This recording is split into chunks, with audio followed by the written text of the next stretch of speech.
नमस्कार दोस्तों, आप सभी दर्शकों को नवरात्रि की हार्दिक शुभकामनाएं। नवरात्रि शुरू हो गए हैं। नवरात्रि 9 दिनों के होता है और माँ दुर्गा को समर्पित होता है। तो ध्यान से देखिएगा। आज मैं आप लोगों को बताऊंगा कि आप लोगों को ना तो पूजा पाठ करने की ज़रूरत है, न ही मंत्र जाप करने की ज़रूरत है। केवल माता रानी के भोग से माता रानी को प्रसन्न करने का उपाय बताऊंगा। साथ ही साथ नवरात्रि में किए जाने वाले एक ज़बरदस्त चमत्कारिक टोटके के बारे में बताएंगे, जिस टोटके से आपके जीवन खुद परिवर्तन हो जाएंगे। आप खुद अपने आप को बदलते हुए देखेंगे। वीडियो को शुरू से लेकर लास्ट तक देखिएगा। समझ में नहीं आएंगे तो कमेंट में हमें पूछ सकते हैं। नवरात्रि के 9 दिनों में आदिशक्ति दुर्गा के 9 रूपों की हम पूजा करते हैं। माता रानी के जो 9 स्वरूप हैं जो इस प्रकार हैं। पहला शैलपुत्री, दूसरा है ब्रह्मचारिणी, तीसरा है माँ चंद्रघंटा, चौथा कुष्मांडा, पांचवा स्कंद माता, छठा कात्यायनी, सातवां कालरात्रि, आठवां महागौरी और 9वीं है सिद्धिदात्री। जो सिद्धिदात्री माता है वे हमें सभी प्रकार की सिद्धि तथा सभी प्रकार के हमारे मनोरथ को पूर्ण करके इस धरा से पुनः अपने लोक में जाते हैं। तो नवरात्रि में जो 9 दिन है वो विधिवत उपासना करने के लिए जो अच्छा समय है, माता रानी की कृपा प्राप्त करने के सबसे अच्छा समय है। जो माता रानी को शीघ्र प्रसन्न करना चाहते हैं उन दोस्तों को हम इस वीडियो के माध्यम से बताना चाहते हैं कि जो माता रानी के 9 स्वरूप कहे गए हैं, तो नौ दुर्गा के 9 स्वरूप को कौन कौन से भोग लगते हैं, इस वीडियो में सारी जानकारी हम पूरी विस्तार से बताएंगे। हमारे चैनल का मकसद है जनहित एवं जन कल्याण। आप हमारे वीडियो को देख रहे हैं, हमारे वीडियो में व्यूज़ आए या ना आए, हमारे सब्सक्राइबर बढ़े या ना बढ़े, अगर हमारे वीडियो को देख करके किसी एक भी व्यक्ति की गरीबी मिटती है, किसी भी एक भी व्यक्ति का भला होता है, तो हम अपने आप को सौभाग्यशाली समझते हैं। हम अपने आप को कृतार्थ समझते हैं। और आज YouTube में आकर के जो हम आप जानकारी आपको दे रहे हैं उससे हमारा आना सार्थक हो जाता है, हमें भी पुण्य की प्राप्ति होती है। तो किस प्रकार नौ दुर्गा नवरात्रि के समय माँ दुर्गा को किस प्रकार से प्रसन्न किया जाए जिससे आपकी सभी प्रकार की मनोकामनाएं पूर्ण हो, ये जानकारी आज की इस वीडियो में हम आपको बताएंगे। अगर आप भी माता रानी के सच्चे भक्त हैं, तनिक भी आस्था है, तो वीडियो को लाइक कर दे, चैनल को सब्सक्राइब कर दे और कमेंट बॉक्स में जाकर जय माँ दुर्गा अवश्य लिखे। और इस वीडियो को शुरू से लेकर अंत तक देखिएगा। 15 मिनट की ये वीडियो बनने वाली है, लेकिन जानकारी ऐसी बताएंगे कि पूरे YouTube में ढूंढ लेंगे, लेकिन ऐसी जानकारी आपको कहीं भी नहीं मिलेगी। और आप लोगों को मैं गुड़ भरी रहस्य जानकारी बताना शुरू कर चुका हूँ। इसलिए हमारे जो माता शैलपुत्री हैं, ये प्रथम दिन माता शैलपुत्री की पूजा नवरात्रि के समय पूजा की जाती है। तो नवरात्रि के पहले दिन में माता शैलपुत्री की पूजा की जाती है। अब इसे शैलपुत्री क्यों कहा जाता है? क्योंकि पर्वतराज हिमालय की पुत्री है, इसी कारण इनका नाम शैलपुत्री पड़ गया है। अगर इस दिन माता शैलपुत्री का अगर उपवास करते हैं तो गाय का शुद्ध घी माता शैलपुत्री को समर्पित कर सकते हैं। इनको शुद्ध घी अर्पित करने से आरोग्य की प्राप्ति होती है। और उपवास करने वाले जो साधक हैं, अगर आपने माता रानी का व्रत करके रखे हैं तो आप हमेशा निरोग रहेंगे। कभी भी आपको किसी भी प्रकार की बीमारी नहीं लगेगी, कोई भी बीमारी आपको परेशान नहीं करेंगी।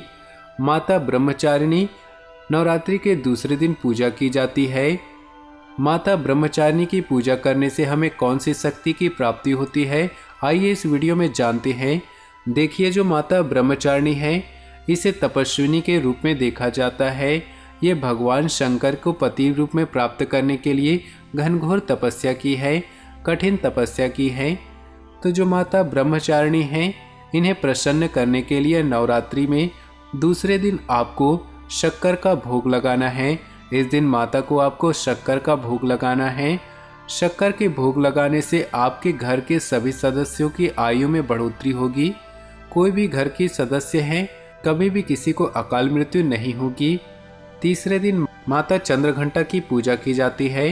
माता रानी के तीसरे स्वरूप को चंद्रघंटा कहे गए हैं। तो माता चंद्रघंटा के माथे में अर्धचंद्र विराजमान रहते हैं। नवरात्रि के तीसरे दिन इनकी पूजा अर्चना करते हैं। माता चंद्रघंटा की पूजा करने से, उपवास करने से सभी प्रकार के जो मनोवांछित इच्छाएं हैं उनकी पूर्ति होती है, सांसारिक कष्टों से मुक्ति मिलती है। माता की पूजा करते समय उनको दूध या फिर दूध से बनी मिठाई तीसरे दिन हमें भोग स्वरूप अर्पित करना चाहिए, भोग लगाना चाहिए।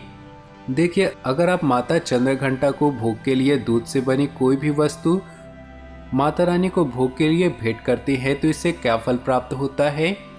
माता रानी के तीसरे दिन उपवास रखते हैं, माता चंद्रघंटा की व्रत रखते हैं तो ऐसे व्यक्ति को सभी प्रकार के दुखों से तत्काल मुक्ति मिलती है और उन्हें परम आनंद की प्राप्ति होती है। ऐसा धर्मशास्त्रों में लिखा है। नवरात्रि की जो चौथे दिन होती है उसमें माता कुष्मांडा की पूजा की जाती है। माता जो कुष्मांडा नवरात्रि के चौथे दिन इसकी पूजा की जाती है। नवदुर्गा के से चौथे स्वरूप कहे गए हैं। अगर आपने अभी तक इस वीडियो को लाइक नहीं किए हैं तो वीडियो को लाइक करके चैनल को सब्सक्राइब जरूर करें। आइए जानते हैं माता कुष्मांडा को कौन से भोग लगते हैं। तो माता कुष्मांडा को मालपुए का भोग लगाते हैं। माता कुष्मांडा को मालपुए का भोग लगाते हैं इस नवरात्रि के चौथे दिन तो माता प्रसन्न होकर के उपासक की बुद्धि का विकास करते हैं। आप में से बहुत से लोग बोलते हैं ना कि गुरुजी हमारी बुद्धि बहुत कमज़ोर है, हमें बुद्धि तीव्र करने के लिए क्या करने चाहिए। तो माता कुष्मांडा को नवरात्रि के चौथे दिन ही आपको करना क्या है, मालपुए की भोग लगाना है। तो जो आपकी जो बुद्धि है वो कंप्यूटर जैसे फास्ट हो जाएंगी, तेज हो जाएंगी और जो भी निर्णय आप लेंगे उसमें आप उस निर्णय को सही लेने में सक्षम होंगे। आपके सोचने समझने की क्षमताएं बहुत ही ज़्यादा तीव्र हो जाएगी, सही निर्णय लेंगे। इसके बाद माता स्कंद को पंचम दिवस भोग लगाते हैं। तो नवरात्रि के पंचम दिवस में इनको कौन से भोग लगाते हैं और इनकी पूजा करने से हमें कौन सी सिद्धि की प्राप्ति होती है, चलिए जानते हैं। पांचवें दिन जो स्कंद माता है इन्हें हम कार्तिकेय की माता बोल सकते हैं। अगर इस दिन आप उपवास रखते हैं तो माता को आप केले का भोग लगा सकते हैं। माता को केले का भोग लगाने से जो हमारा शरीर रहता है वह स्वस्थ रहता है, किसी भी प्रकार की वो बीमारी हमें नहीं होती है। इसके बाद जो नवरात्रि की छठवें दिन होता है माता कात्यायनी का होता है। माता कात्यायनी को कौन सा भोग लगाना चाहिए। जो माता कात्यायनी के जो भी व्यक्ति पूजा पाठ करते हैं उन्हें शहद का भोग लगाना चाहिए। शहद का भोग लगाने से, माता कात्यायनी को लगाने से आपके जो शरीर में जो आकर्षक शक्ति होती है वो बढ़ती है। आप में से जो बहुत से लोग कहते हैं कि गुरुजी हमारी सम्मोहन शक्ति बढ़ जाए, कोई भी हमें देखे तो हमसे आकर्षित हो जाए, इस प्रकार की सिद्धि प्राप्त करना चाहते हैं तो आप नवरात्रि के छठे दिन शहद का भोग लगाएं। इसके बाद नवरात्रि का जो सप्तम दिन होता है वो माता कालरात्रि का होता है। माता कालरात्रि के भोग में उन्हें क्या चढ़ाना चाहिए। तो माता कालरात्रि को ध्यान से सुनिए। जो माता कालरात्रि के भोग कहे गए हैं दोस्तों वह है गुड़। जी हाँ, माता रानी जो काली है उन्हें आप गुड़ का भोग स्वरूप दे सकते हैं। तो माता काली को अगर आप गुड़ भोग करते हैं, नवरात्रि के सप्तमी दिन आप गुड़ का भोग लगाते हैं तो आपके जो आकस्मिक संकट है, जैसे कोई शत्रु परेशान करते हैं, तो बिल्कुल ही सप्तमी के दिन माता काली को गुड़ का भोग लगा दीजिए। कैसे भी शत्रु आपको परेशान करते हैं, स्वयं शत्रु परेशान हो जाएंगे, शत्रु की सभी शक्ति को भस्म कर देंगे। बस आपको भोग लगाना है। इसके बाद अष्टम जो दिवस होता है वह माता गौरी का होता है। माता महागौरी को नारियल का भोग लगाते हैं। माता गौरी अगर प्रसन्न होती है तो निसंतान को संतान की प्राप्ति होती है। ऐसे व्यक्ति जो निसंतान है वो माता गौरी को भोग लगा सकते हैं। नौवां दिवस होता है वो सिद्धिदात्री का है। जो माता सिद्धिदात्री हैं वे सभी प्रकार के मनोरथ को पूर्ण करके इस धरा से अपने लोक को जाती हैं। तो माता सिद्धिदात्री को 9वें दिन आपको कौन सी चीज़ का भोग लगाना चाहिए। तो जो माता सिद्धिदात्री कहे गए हैं उन्हें तिल के लड्डू का भोग लगाना चाहिए, काले तिल का भोग लगाना चाहिए। इससे माता हमें अर्ध मृत्यु से बचाता है और किसी भी प्रकार की अनुचित घटना होती है उससे हमें माता बचाती है। इस वीडियो में आपको बहुत सारे गुड़ रहस्य और भी बताने वाले हैं, तो वीडियो को अंत तक जरूर देखिएगा। अगर आपने कमेंट बॉक्स में जय माता दी नहीं लिखे हैं तो कमेंट बॉक्स में जय माता दी अवश्य लिखें। आइए इस वीडियो में हम आपको बताना चाहते हैं कि नवरात्रि में और माता रानी को क्या चढ़ाने से कौन से फल की प्राप्ति होता है, वीडियो को बहुत ध्यान से सुनिएगा।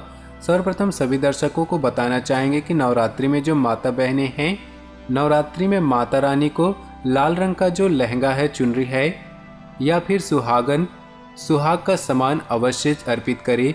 इससे जो उनके वैवाहिक जीवन होता है वो सुखी होता है।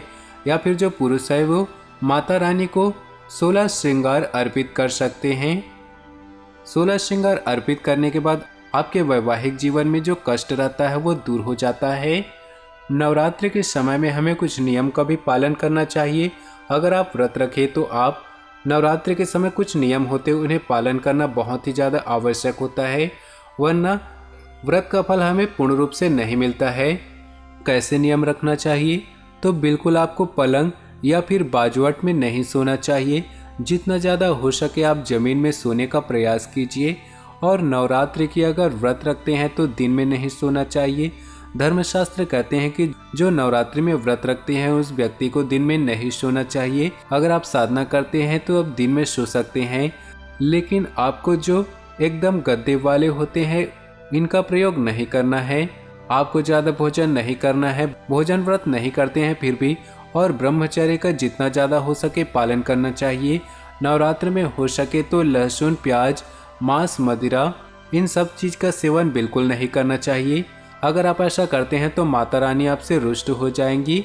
और जिस घर में माता रानी जिस घर को त्याग कर देती हैं नवरात्रि के समय में, फिर ऐसे घर निर्धन हो जाते हैं, कंगाल की ओर बढ़ जाते हैं।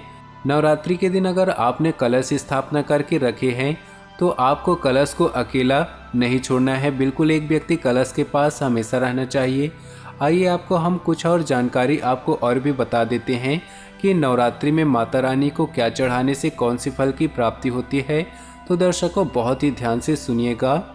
तो धर्मशास्त्र कहता है कि अगर माता रानी को कोई भी व्यक्ति कच्चे चावल चढ़ाते हैं नवरात्रि के किसी भी दिन में, अगर आप चाहे लड़का हो या लड़की हो, कोई भी व्यक्ति अगर माता रानी को कच्चे चावल अर्पित करते हैं, इससे धन संपत्ति की प्राप्ति होती है। आपके जीवन में कभी भी धन का अभाव नहीं होता है। यदि आपका धन कहीं फंसा हुआ है तो जल्दी हुआ धन आपको मिल जाएगा।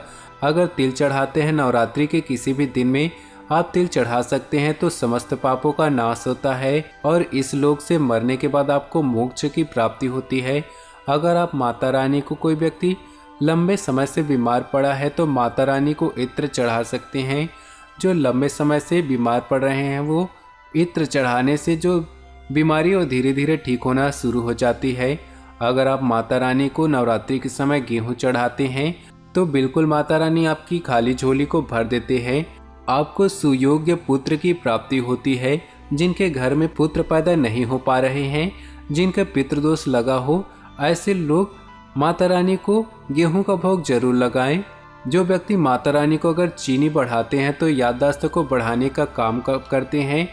अगर बच्चे का पढ़ने लिखने का मन नहीं करते हैं तो वो पढ़ने लिखने का मन करने लगेगा। और गुड़ चढ़ाने से समस्त प्रकार की कामना की पूर्ति होती है। चलिए हम आप लोगों को एक और ज़बरदस्त पावरफुल धनिया के टोटके के बारे में बता रहे हैं। नवरात्रि के किसी भी दिन आपको एक मुट्ठी धनिया लेना है। आपको सूखा धनिया लेना है, हरा धनिया का प्रयोग नहीं करना चाहिए। एकदम साबुत सूखा धनिया होना चाहिए और ये कहीं से भी टूटे नहीं होने चाहिए, साबुत होना चाहिए, अखंडित होना चाहिए।